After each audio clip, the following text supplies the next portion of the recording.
Bom dia. Há bocado, quando eu estava a ouvir a história das crianças, a monitora, enfim, insistiu para que as crianças respondessem com mais alegria, com mais convicção. Não foi? Foi há bocadinho, foi isso, não foi? Portanto, então vamos ouvir, quero ouvir uma resposta mais convincente. Não sei se é por estarem com frio, mas aqui está-se bem, está-se agradável, não é? Mais ou menos, não é? O irmão queria estar aonde? Lá na praia do Brasil, é? Queria estar no calor. Também eu queria estar na minha terra, em Angola, portanto, mas olha, é o que temos. Ok?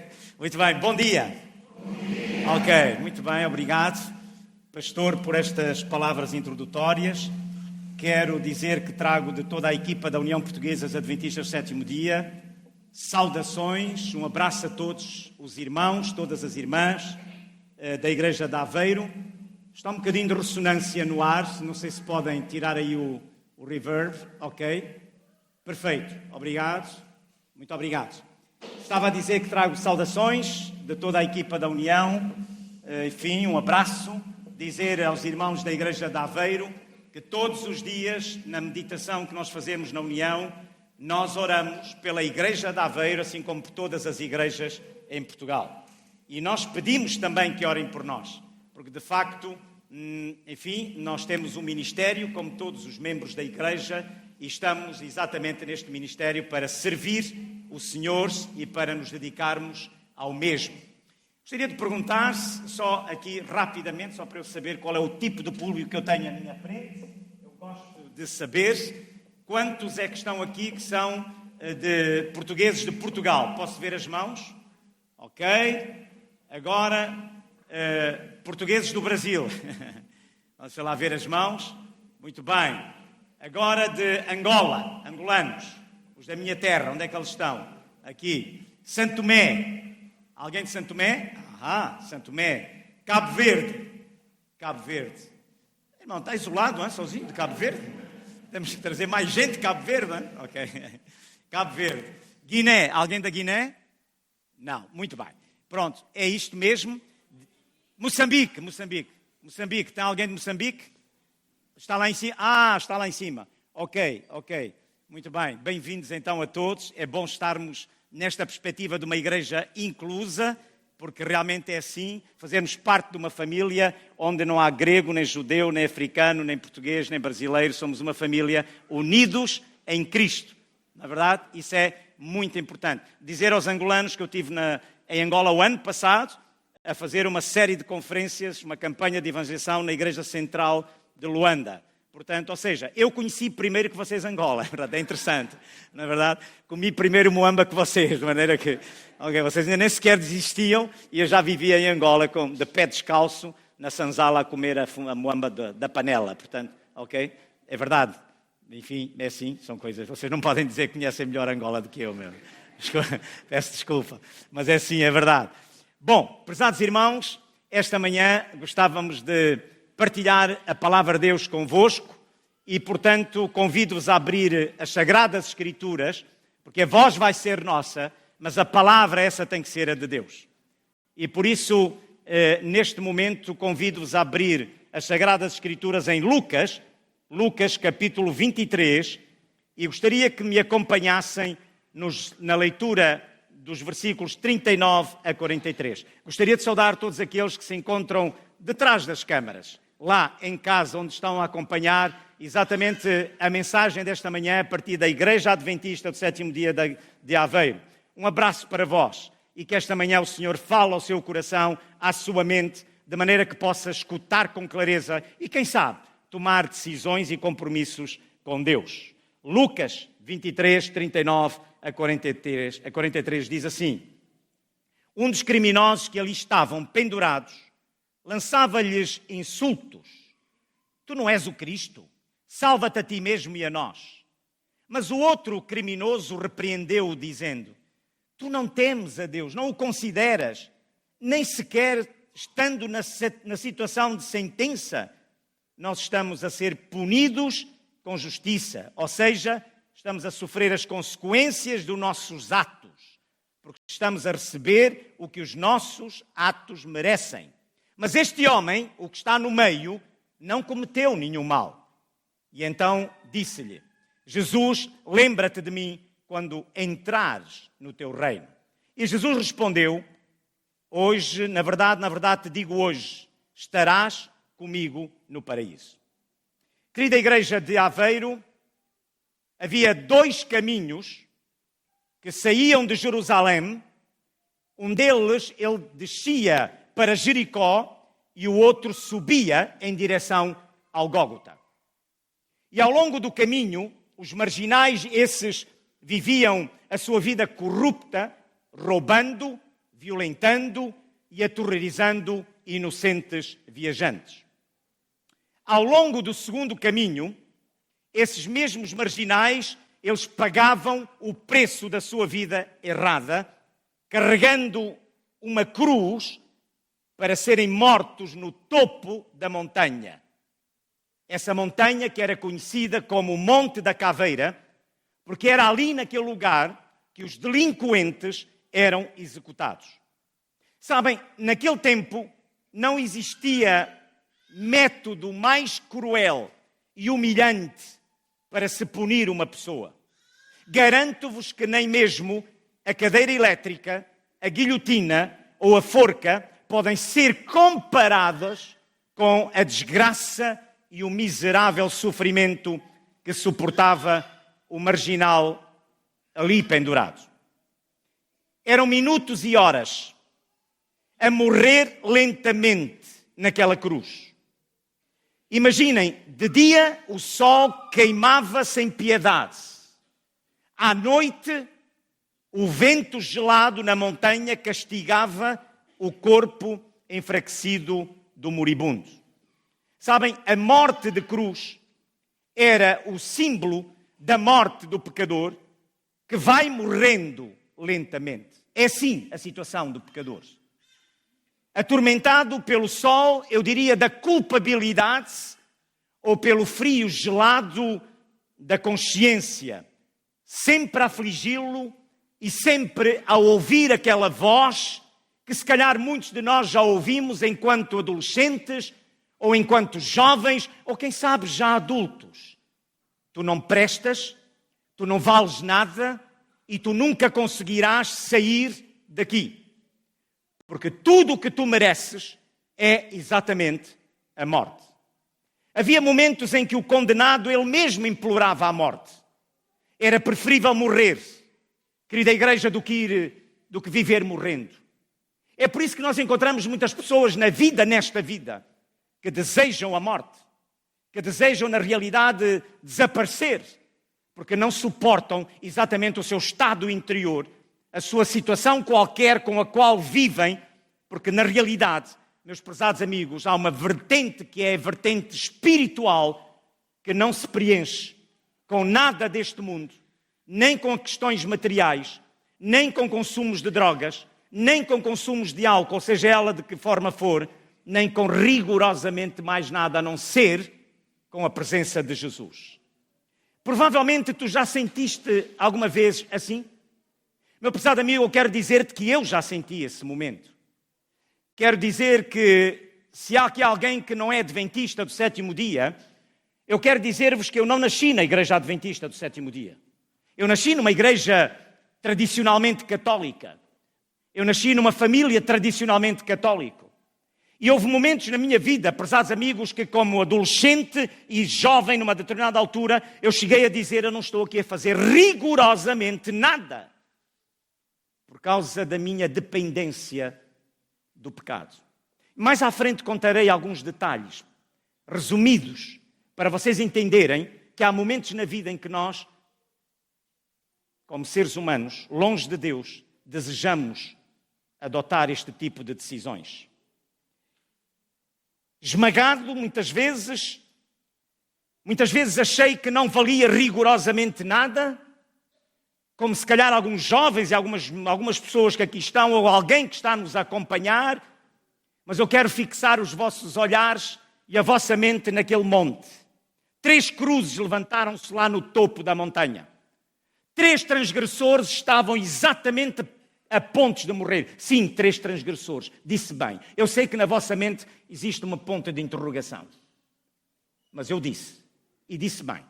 E disse bem porque os ladrões tinham transgredido, os dois, a lei romana.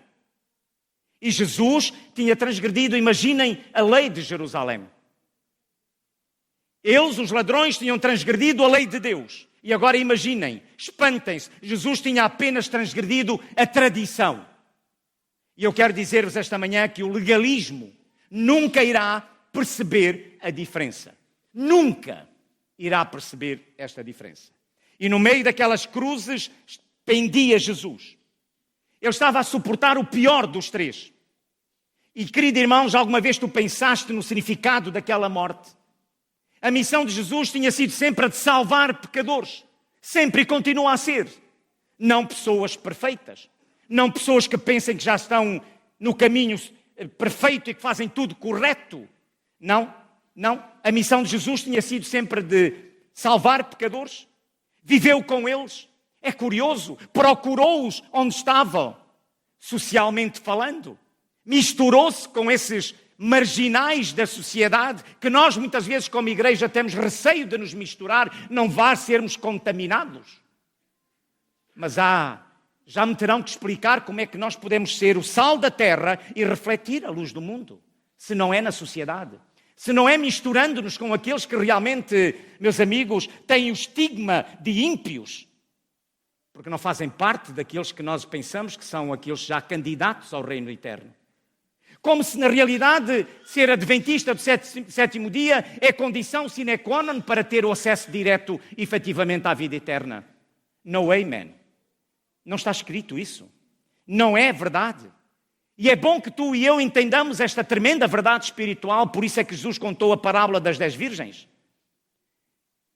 Não é aquele que diz sempre Senhor, Senhor que entrará, mas aquele que faz, aquele que está implicado, aquele que vive com o poder de Deus na sua vida, aquele que retém uma comunhão, uma relação, uma experiência com Deus, porque na realidade Deus não se explica, Deus experimenta-se. E se tu não tens esta experiência com Deus, estás a passar ao lado, mesmo que venhas à igreja, mesmo que sejas realmente uma pessoa exemplar, pastor, meus queridos, o exemplar que usa a tua gravatinha e o teu fato bonitinho, mesmo que faças isso tudo direitinho, mesmo que comas tudo direito, mesmo que não uses determinadas coisas, mesmo que faças tudo direitinho, meus amigos, não é isso que te candidata à vida eterna. O que faz de ti um candidato à vida eterna é o teu compromisso com o poder de Deus cada dia na tua vida. E é importante perceber isto. Prezados amigos, ali está. É curioso. Cristo vive com os pecadores, procura-os onde eles estavam, encontra-os, ama-os, perdoa-os, transforma-os. E agora morria entre dois pecadores. Que coisa! Ele passou as últimas horas da sua vida na companhia de pecadores. Não com cidadãos que se julgavam bons e perfeitos, mas ele passou com ladrões, com assassinos, com marginais, tão cruéis que tinham sido amarrados na cruz para morrer como bestas do deserto, exterminados como animais selvagens, porque o mundo tinha perdido a esperança de os reformar. E é aqui que eu conto a primeira história.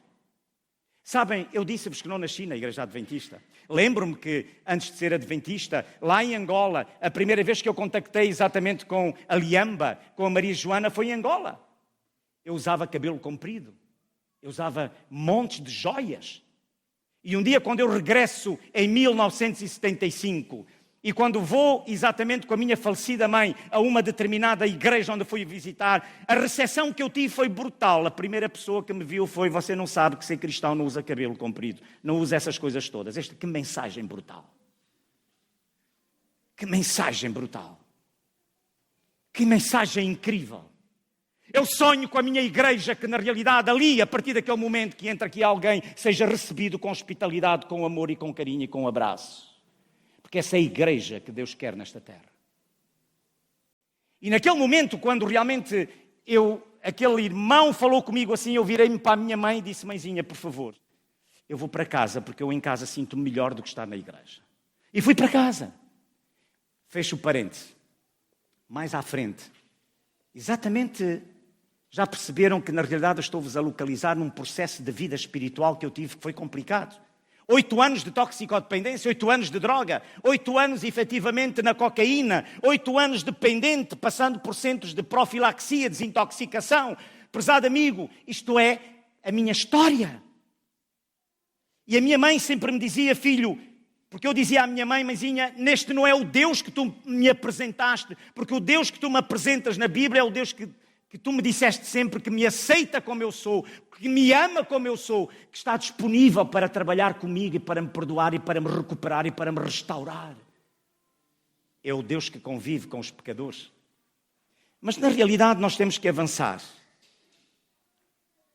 Temos que nos lembrar sempre que o nosso Mestre, o Senhor Jesus, viveu e morreu entre pecadores para os salvar. E eu era pecador. E eu continuo a ser pecador. E eu quero continuar a viver na presença deste homem. E eu quero continuar a ter a minha história de vida escrita com este homem. Porque a única história que não está escrita na palavra de Deus é a minha e a vossa. E essa história eu tenho que escrever com o Espírito Santo e com Deus diariamente, quando eu abro a palavra de Deus, porque eu quero que a minha vida esteja registada no livro da vida, não neste, mas no livro da vida. E, meus prezados amigos, isso acontece quando tu e eu temos este encontro com Jesus. Portanto, pode haver um momento na vida em que nós estamos cansados. Irmãos, tenho essa notícia boa, nós podemos escorregar uma e pós outra, cairmos, olharmos no espelho da vida e podemos realmente, de um determinado momento, estar desapontados e dizemos, não adianta, eu nunca vou conseguir, como eu tantas vezes disse. Eu disse isso. Pode ser que por algumas das circunstâncias estejamos a ponto de perder a consciência até de nós mesmos. O mundo deixou de acreditar em nós, como aconteceu comigo. Tive famílias cristãs que na altura me diziam claramente que todos os toxicodependentes, não era a palavra que se usava na época. Na época diziam-se drogados. Que magnífica palavra. Que magnífica palavra. Todos os drogados deviam ser encostados numa parede e deviam ser fuzilados. Que belíssimo testemunho de cristãos. Ou seja, eu por aquelas pessoas já não estaria aqui hoje, esta manhã. Já estaria morto. Mas o Deus da Bíblia é o Deus que na realidade conseguiu olhar para mim e conseguiu ver alguma coisa de bom ainda. Conseguiu olhar para dentro do coração. Este é o Deus que eu amo, porque Ele olha para dentro, não olha para o teu exterior. Ele vê a tua potencialidade, Ele vê o teu coração, Ele olha por dentro e Ele diz-te, eu e tu podemos ser uma bomba atómica. E eu queria dizer-te, querido amigo, que é assim este Deus. Sabes, adiantando um bocadinho, pode ser até que a família não acredita mais em ti, nem a igreja, nem as pessoas mais próximas e se calhar nem tu mesmo, mas por favor olha para o topo da montanha e contempla o teu amigo Jesus a morrer e a gritar, filho, eu acredito em ti, porque para mim tu não és um caso perdido. Porque é que tu achas que eu estou aqui pendurado entre ladrões? Meus queridos irmãos, a crucifixão revelou o que há de pior no coração humano, concentrando toda a sua vileza e ódio na pessoa de Jesus. E eu quero que esta manhã tu saibas que quando tu abres a Bíblia, tu estás em contacto com uma pessoa que é o Deus dos casos perdidos, é o Deus dos impossíveis. Pode haver pessoas que não acreditam em ti, a tua família pode não acreditar em ti, pode haver N pessoas que não acreditam em ti, mas acredita que Deus olha para ti não como um número, mas Ele olha para ti como um candidato à vida eterna. E isto é extraordinário, prezados amigos. Isto é incrível. Lá na montanha, 3 homens olhavam um para o outro. Imaginem, no momento da morte, parte da tortura era contemplar, imaginem a agonia do outro que estava ao lado. E de repente um deles olhou para Jesus e vai-lhe dizer, Senhor, se tu és Cristo, então salva-te a ti mesmo e a nós também. Este é um. Este representa um grupo de pessoas nesta vida. Ele mantinha, sabem o quê? O orgulho. Ele mantinha dentro do seu coração a justificação própria até ao final. Ele disse se, palavra ridicularizante de dúvida e de acusação que os homens, os seres humanos, continuam a usar ainda hoje e entre mesmo os próprios cristãos. Na realidade, o que ele estava a dizer era, tu não és melhor do que eu, tu precisas tanto de ajuda quanto eu, e ainda mais porque tu estás no meio. Tu dizes que és filho de Deus, tu dizes que és o rei de Israel, Então eu quero ver se tu consegues fazer alguma coisa agora. Irmãos, pensem comigo, por favor. Já perceberam que enquanto Cristo acreditava nos homens, estes duvidavam dele? O ladrão disse, se tu és o Cristo, salva-te. Os sacerdotes disseram, se tu és o rei, desce. E Satanás disse no deserto, se tu és o Filho de Deus, lança-te.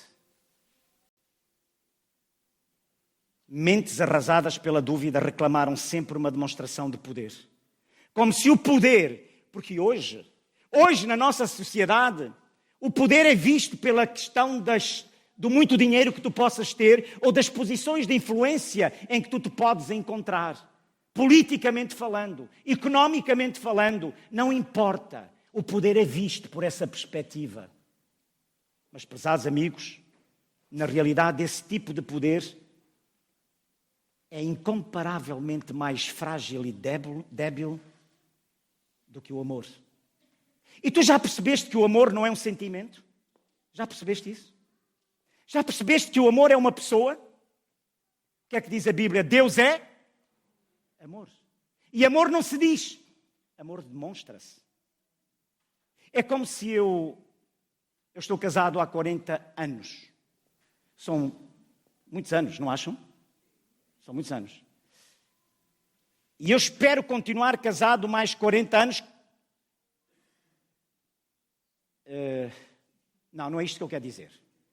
Se Deus me der o privilégio de viver mais 40 anos casado, ok?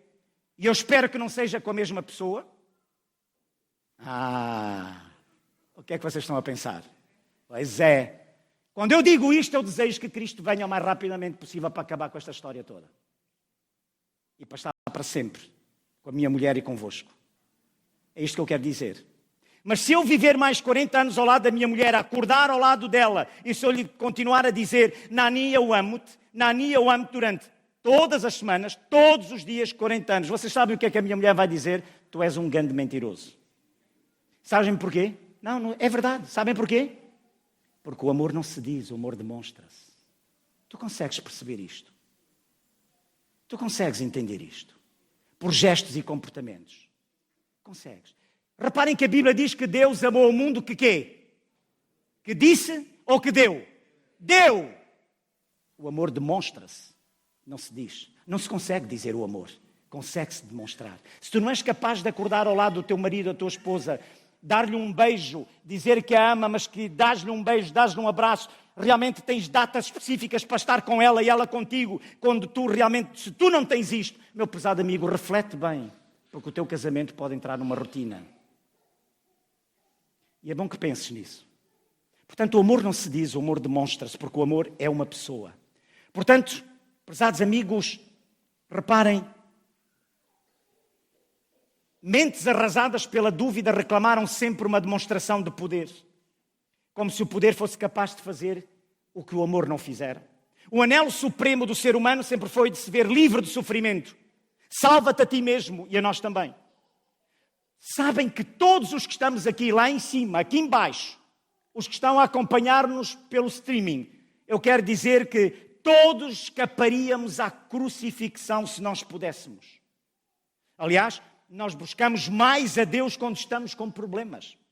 Jesus sofreu sozinho pelo povo que amava, porque aqueles que dele escarneciam com o terrível se, Jesus não castigou, mesmo assim aquela falta de fé. É incrível como este Deus é. Apenas pediu perdão para aqueles que zombaram dele. Isto é irracional. Tu não entendes isto. Isto não cabe na razão humana. Este comportamento de Jesus está acima da tua compreensão e da minha compreensão e da tua e da minha inteligência. E como é que é possível que eu não me consiga relacionar convosco uns com os outros, perdoar-nos, amar-nos, ser capazes de ajoelharmos, de nos abraçarmos e de nos amarmos? Como é que isto é possível? Quando isto não acontece é porque realmente alguma coisa do meu caminho espiritual não estará bem. E meus queridos irmãos, é interessante. Apenas pediu perdão para aqueles que zombavam dele. E esta atitude acendeu a esperança num dos ladrões. E ele disse, claro, se o perdão é para os que o estão a crucificar, puxa, ele também pode ser para mim. Uau! E este ladrão, há algum tempo atrás, ele tinha visto Jesus a amar, a curar, a aceitar, e naquela ocasião, tinha-se sentido impelido até a abandonar a sua vida de crimes, mas ele rejeitou o convite divino e continuou a sua vida errada, e agora estava ali a sofrer a terrível consequência da sua escolha e decisão. Percebamos que as suas primeiras palavras não são daquele ladrão, não são um pedido de perdão, mas são de defesa de Jesus. Olhando para o outro ladrão, diz: tu não tens consideração por este homem. Tu estás na mesma situação que eu e que ele. Nós pagamos o preço dos nossos erros e este homem não fez nada errado. Na verdade, ele não tinha feito nada errado. E se algum erro se lhe podia atribuir, meus irmãos, era apenas o facto de amar o ser humano com um amor sem limite. Isto é a loucura de Deus que tu não entendes. Amor sem limite. Mas ali estava ele, pendurado entre o passado e o futuro, entre a vida e a morte, entre o presente e a eternidade. Ali estava ele pendurado naquela cruz. O arrependido ladrão reconheceu a sua culpa. Nós com justiça sofremos. E esta é a condição sine qua non. A única condição que Deus te pede para que realmente Ele possa fazer alguma coisa por ti é reconhecer o teu estado, a tua condição. Nada mais. Porque quando eu reconheço a minha condição, eu estou a dar a oportunidade a que Deus faça alguma coisa em mim, antes de fazer através de mim. E meus queridos amigos, isto não se aprende empiricamente. Isto não é um processo intelectual como se estivéssemos na faculdade. Isto é um processo experimental, diariamente num processo de relacionamento contigo e com Deus. O conhecer Jesus implica experimentá-lo. Não se pode conhecer Jesus intelectualmente. Não é um curso da faculdade. Conhecemos Jesus por experiência própria. E a pergunta que eu faço esta manhã é esta: o que é que tu tens para contar? Como resultado da tua experiência com Ele, o que é que tu tens? Só tens as doutrinas para partilhar? Só tens os dogmas da igreja para partilhar? Tu achas que isso vai converter alguém? Diz-me, irmão, que estás lá em cima aqui esta manhã. Achas que são os dogmas e as doutrinas da igreja que convertem? Não, meu querido irmão. É a coerência com que tu vives o Evangelho. É aquilo que tu pensas, aquilo que tu dizes e aquilo que tu fazes. É a tua história de vida. Porque o que tocou no tempo de Jesus os pecadores foi a maneira como Jesus vivia o Evangelho. Prezados amigos,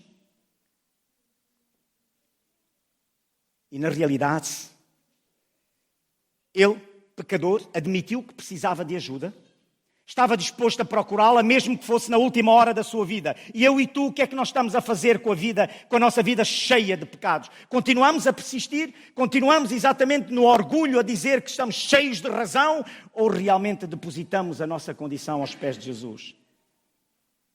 Ele vai acrescentar: Senhor, lembra-te de mim quando entrares no reino dos céus. Fantástico.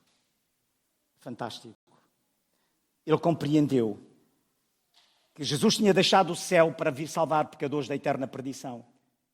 E eu quero que tu saibas, irmão e irmã, esta manhã que estás aqui, não importa como tu estás.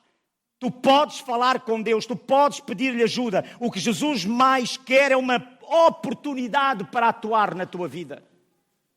E isso depende de ti. Isso depende da tua decisão. O ladrão disse: lembra-te de mim. Digam-me uma coisa: o que é que havia na vida passada deste ladrão? E que merecia ser lembrado. O que é que havia? Digam, irmãos. Eu posso-vos dizer: crimes, desonestidade, rejeição de oportunidades de endireitar a sua vida. Realmente não havia nada que valesse a pena relembrar. Contudo, ele disse naquele momento, ele disse: lembra-te de mim, porque embora não tivesse um bom passado, ele tinha agora um bom presente. Irmãos, por favor, não olhem para o passado, porque o passado já não volta. Não olhem para o futuro, porque tu o futuro não sabes como é que ele vai terminar. O teu dia da salvação é hoje, é o presente. É hoje. E como é que tu acordaste esta manhã? Esta é que é a pergunta que tu tens que fazer. A tua primeira tarefa do dia foi encontrar-te com Deus? Essa é a tua primeira tarefa de cada dia, encontrar-te com Deus? Irmãos, é verdade. Ele tinha um presente. E nesse presente, ele aceitou por fé aquele Deus homem que estava a morrer ao seu lado. Ele acreditou, ele percebeu a miséria do seu passado. Situação sine qua non. Arrependeu-se. Foi o único homem que teve fé no agonizante Salvador naquela hora terrível. E apesar de estar envolto pelas sombras da morte, ele olhou para Jesus, contemplou e disse: Senhor, Tu és a minha vida. Quero contar-te uma história. Esta história ocorreu com um irmão meu, já falecido. Chamava-se Moisés. Este irmão morreu com uma cirrose no fígado. Era um homem dependente do álcool.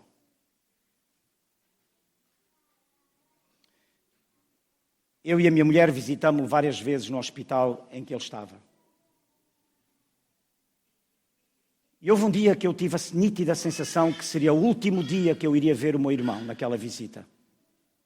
Eu fui falar com a médica e disse: doutora, não há esperança para o meu irmão? Não há um transplante que seja possível para salvar a vida ao meu irmão? E aquela médica, calma, tranquila, disse-me: Sr. Júlio, não há hipótese nenhuma. Os órgãos do seu irmão estão todos em falência. Já não há como reverter a situação. Eu fui para o quarto, na enfermaria onde estava o meu irmão, e ele estava sozinho, estava ligado a uma máquina de hemodiálise. Estava deitado. Eu agarrei a mão do meu irmão e eu disse: Moisés. O meu irmão já não conseguia abrir os olhos. O meu irmão já não conseguia falar. E eu disse: Moisés, tu sabes que a nossa mãe orou tanto por nós. Tu sabes que o sonho da nossa mãe é um dia estarmos na eternidade com ela e com Jesus. E eu tive a oportunidade de dizer ao meu irmão: Moisés, não adianta o teu passado, não adianta falar disso, isso não é importante.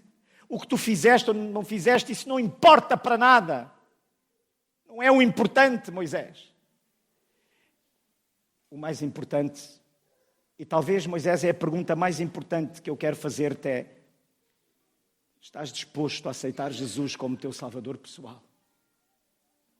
E quando o meu irmão ouviu esta frase, ele abriu os olhos, ele não conseguia falar, ele olhou-me nos olhos e disse-me apenas assim: sim. Não foi adventista do sétimo dia, não recebeu estudos bíblicos, não se batizou nas águas batismais, mas eu tenho a certeza que um dia o meu irmão estará com Jesus na eternidade.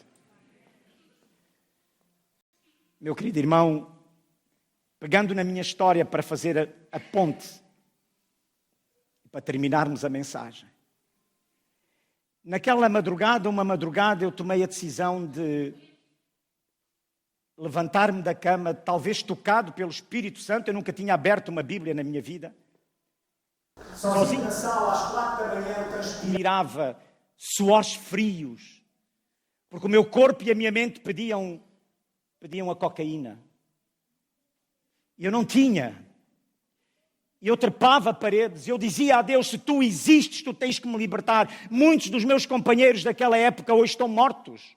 Morreram, ou como overdose, ou porque cometeram qualquer outro ato menos pensado. Como eu poderia ter cometido. Disse-vos no início que tive momentos da minha vida em que eu desejei não viver mais. Porque quando tu estás preso ao pecado, e o pecado, se o amor é uma pessoa, o pecado é uma pessoa. O pecado não são atitudes e erros que tu cometes. Não, irmãos, isso não é o pecado. O pecado é o corte da relação que tu tens com Jesus. É o facto de estás afastado de Deus. Isso é o pecado. E quando tu estás longe de Deus, diz a Bíblia que o pecado dá à luz o fruto. E tu depois a seguir, então, estás mais disponível para cometer coisas menos agradáveis. Adão e Eva. Sabem qual foi o drama de Adão e Eva no Jardim do Éden? Foi o quê? Foi o quê? Digam, foi o quê? Vocês estão com receio de responder? Qual foi o drama de Adão e Eva? A senhora White diz qual foi o problema nos Atos das Nações. Qual foi o drama? Foi o quê? Foi a desobediência? Foi o quê? Foi a fruta? Já agora digam-me, qual foi a fruta que Adão e Eva comeram? Foi o quê? Foi a maçã? Onde é que está escrita a maçã? Porquê é que não era a banana, a laranja e outra fruta qualquer? Porquê é que nós pomos o foco naquilo que não é o mais importante? O drama de Adão e Eva foi um corte de separação, foi um corte de relacionamento com Jesus, foi o terem-se afastado progressivamente de Jesus, diz a senhora White. E quando tu estás longe de Cristo, tu estás disponível para realmente fazer aquilo que é o menos agradável aos olhos de Deus. Entende isto? É por isso que há muitos adventistas a sofrer com o peso da culpabilidade, porque ainda não perceberam que o pecado não são atitudes erradas.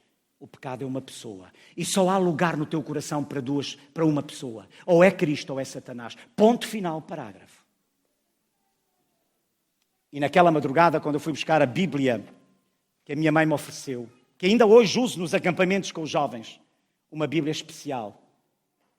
Naquela madrugada, os meus olhos foram para Mateus capítulo 11, quando Jesus diz, vinde a mim todos que estáis cansados e oprimidos e eu vos aliviarei. E depois para João, eu sou o caminho, a verdade e a vida, e a verdade vos libertará. Uau! Eu comecei a descobrir coisas incríveis, pérolas incríveis. Eu disse, uau, Senhor, por favor, liberta-me.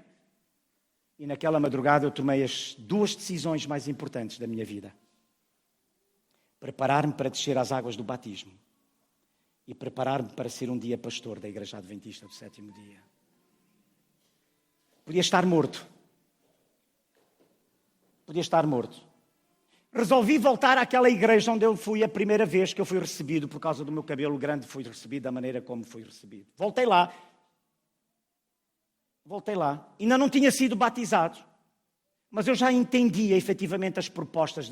Espetacular. É isto que eu gosto. É que nas Sagradas Escrituras Deus não te impõe rigorosamente nada, porque Ele é um gentleman. Ele respeita a tua liberdade e o teu livre-arbítrio. Ele faz-te propostas. É por isso que eu amo Jesus. É um gentleman.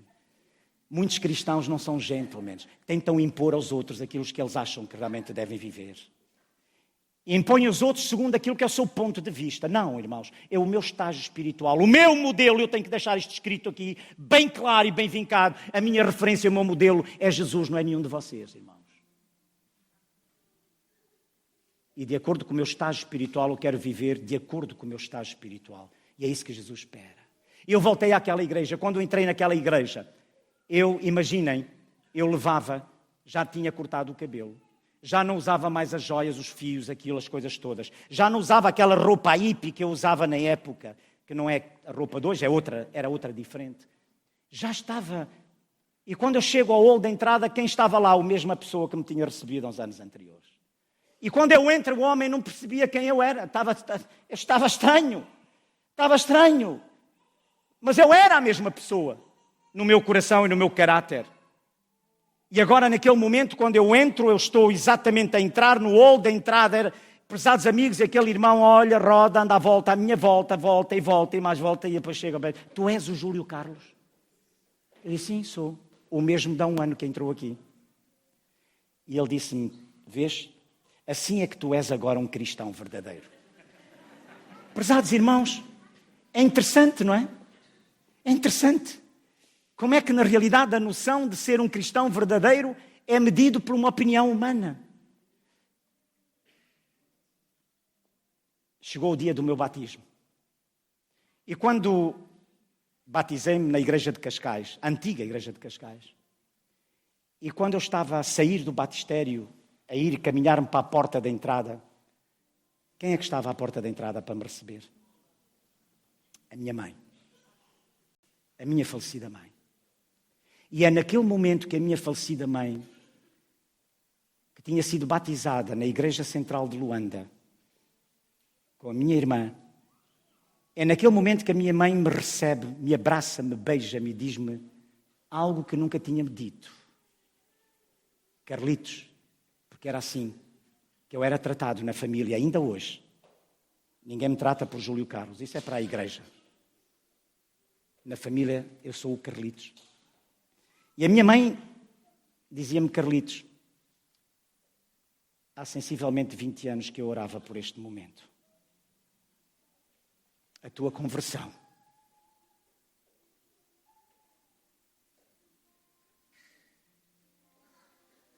Irmãos, irmãs, aquele ladrão teve uma oportunidade na vida, um deles soube aproveitar. Lembra-te de mim, foi o que ele disse. O meu irmão aceitou e disse, sim, eu quero aceitar Jesus.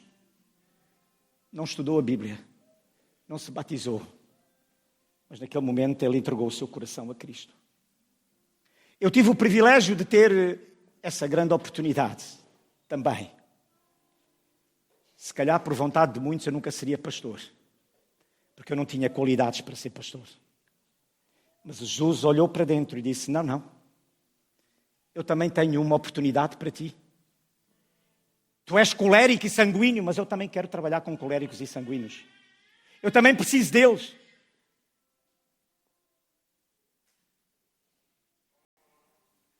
E esta manhã eu estou muito grato a Deus. Porque um dia, Jesus foi capaz de descer lá de cima. Foi capaz de agarrar na minha mão e foi capaz de me dizer, Júlio Carlos, eu quero caminhar contigo. Dá-me uma oportunidade. E tu vais ver o que vai acontecer. E esta manhã que estamos aqui. Quantos é que entraram por aquela porta, que se sentaram lá em cima, ou que estão aqui embaixo? Sim. Não pensem que pelo facto de seres cristão adventista tu não tens dramas na tua vida.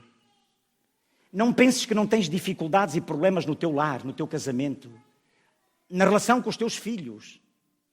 Não penses que tu estás imune. Não. Satanás brama como leão. Temos que enfrentá-lo todos os dias. E para enfrentar todos os dias eu preciso estar dependente do único poder e força que é capaz de o vencer, que é o poder de Deus. E nós entramos aqui esta manhã. Se calhar temos problemas em cima na nossa vida, no nosso coração. E que se calhar entramos ali, sentamos-nos e nós não sabemos porque estamos sentados uns ao lado dos outros e não olhamos para o coração e não sabemos o que está a passar com aquele irmão, com aquela irmã, com aquele casal que está sentado ao nosso lado. E eu quero terminar com um apelo. Quantos esta manhã querem dizer a Cristo? Falamos de altares na escola sabatina. Quantos esta manhã querem dizer a Cristo? O jovem que está aqui, o casal que está aqui, a pessoa que está aqui, ou o que está lá em cima, ou que está em casa. Quantos queremos dizer, Senhor, tu sabes a luta que eu estou a ter. Tu sabes o problema que eu tenho dentro de mim. Só tu sabes. Só tu sabes. Ai, aquele jovem naquele dia, sentado ao balcão daquele bar, um jovem adventista com uma caneca de cerveja. Quando eu entrei, eu pus-lhe o braço por cima. Ele disse, pastor. Eu disse, calma. Não te preocupes. O teu problema não é cerveja. E quando eu vim a descobrir que aquele jovem estava a passar por um processo de divórcio, percebi que o problema dele não era a cerveja. A cerveja era apenas a visibilidade de um problema interior. E muitas vezes nós olhamos para a cerveja, para o vinho, para aquilo, para o outro, e não olhamos para aquilo que está cá dentro. Quantos é que estão aqui esta manhã, lá em cima ou aqui, que querem dizer a Cristo, Senhor, eu quero trazer-te ao teu altar esta manhã o problema que está aqui dentro. Eu vou pedir que essa pessoa se possa colocar de pé, eu quero orar por ela. É o momento de oração a Deus. Quero orar por essa pessoa e eu não peço que todos se levantem. Não é um apelo para que todos se levantem. É um apelo para aqueles que na realidade, esta manhã, como aquele ladrão, é capaz de dizer, Senhor, eu quero dizer-te, lembra-te de mim. Tu sabes o que está aqui dentro. Eu não tenho sido correto contigo. Eu não tenho sido honesto contigo, coerente contigo, Senhor, mas eu peço que tu intervenhas e que me libertes. E agora vou fazer um segundo apelo.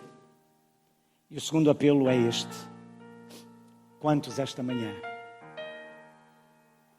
querem dizer a Cristo, Senhor, eu não posso sair da tua casa de oração sem que na realidade, como Jacó, sem que tu me abençoes, sem que tu na realidade intervenhas no meu lar, no meu casamento, na minha vida, não importa. Eu quero, Senhor, eu não quero sair desta manhã da tua presença sem entregar. Ou se houver alguém que ainda não começou a estudar a Bíblia, que está connosco e que queira fazê-lo e dizer, Senhor, eu quero começar hoje, porque hoje é o dia da salvação, não é amanhã. Ou se alguém está a viver com algum problema do passado, que o está a esmagar e que ainda não se viu liberto, então eu vou pedir a essa pessoa que venha aqui à frente ao pé de mim. As decisões que vamos tomar e estamos a tomar hoje não é para que as pessoas vejam. São decisões para Jesus. Eu vou pedir que subam. Subam. Venham aqui. Subam. Lá em cima, na galeria. Mesmo em casa, se o meu amigo está a ouvir e está a acompanhar o apelo, e se realmente sente que deve tomar uma decisão, entregando alguma coisa que não está bem na sua vida aos pés de Jesus, levante-se no seu lugar. Isso. Jesus está à espera da sua decisão. Há mais alguém esta manhã que queira dizer a Cristo: Senhor, tu sabes, tu conheces, tu sabes tudo. Eu entrei aqui, tu sabes como é que eu entrei esta manhã na tua casa. Ó Senhor, tu conheces. Tu sabes que eu tenho escondido muita coisa de muitas pessoas, mas eu não posso esconder de ti. Eu tenho que dizer-te, esta manhã eu tenho que dizer-te: Senhor, eu tenho isto e eu quero entregar-te. Tenho este problema, tenho esta luta, Por favor, irmãos, não tenhamos vergonha, porque esse é o nosso estado. Digamos a Jesus: lembra-te. Demos oportunidade a Cristo. Há mais alguém?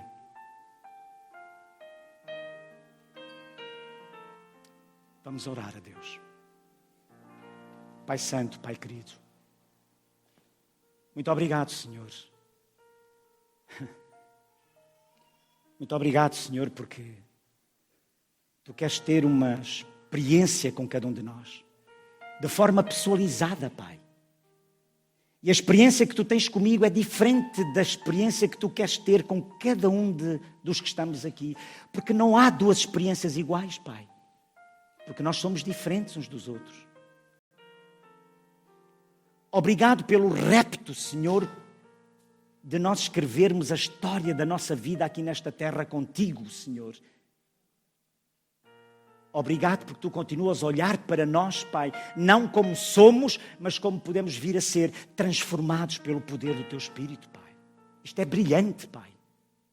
Isto é incompreensível, Pai. E andamos nós com fardos, Senhor, e a colocar fardos em cima dos outros, quando realmente o Evangelho é simples, Pai.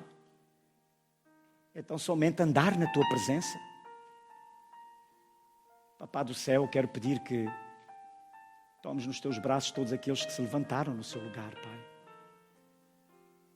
Tu olhas para dentro e Tu sabes por que o fizeram.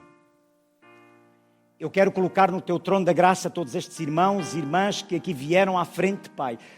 E que na realidade, Senhor, Tu olhas para dentro do seu coração, Tu sabes a razão porque eles aqui vieram, Pai. Ou seja, pela vontade e desejo de estudar a Tua palavra, ou seja, por vontade e desejo de dizer-te, e que ainda não tiveram coragem de dizer-te: Senhor, eu estou a lutar com este drama na minha vida, Senhor, liberta-me das garras do inimigo, Senhor. Ó Senhor, toma-os nos Teus braços, Pai. Ó Pai, que cada família desta igreja seja uma família consagrada a Ti, Senhor. Cada criança, cada jovem, seja uma igreja segundo o Teu coração, Pai, e não segundo as ideias individuais de cada um, Pai. Por favor, Papá do céu, obrigado por teres estado connosco esta manhã. Obrigado por este encontro, por este diálogo, pela maneira como falaste com cada um de nós. Obrigado porque Tu és incrível, Pai. Obrigado porque queres fazer de cada um de nós um candidato à vida eterna, Pai. Obrigado, Papá. Em nome de Jesus. Amém, Pai. Deus vos abençoe. Deus vos abençoe, queridos amigos, na vossa decisão, nesta decisão que vocês tomaram. Eu gostava de abraçar cada um de vós, mas são muitos, mas deixo-vos um abraço coletivo, está bem? Que Deus vos abençoe. Muito. É a minha oração e é o meu desejo para vocês, que se levantaram, para cada um dos membros que está aqui, para os que estão lá em cima e para os que estão em casa também. Não esqueçam, a única fonte de verdade encontra-se aqui. E a verdade é um só. Eu sou o caminho, a verdade e a vida. A verdade é Jesus. Que Deus nos abençoe.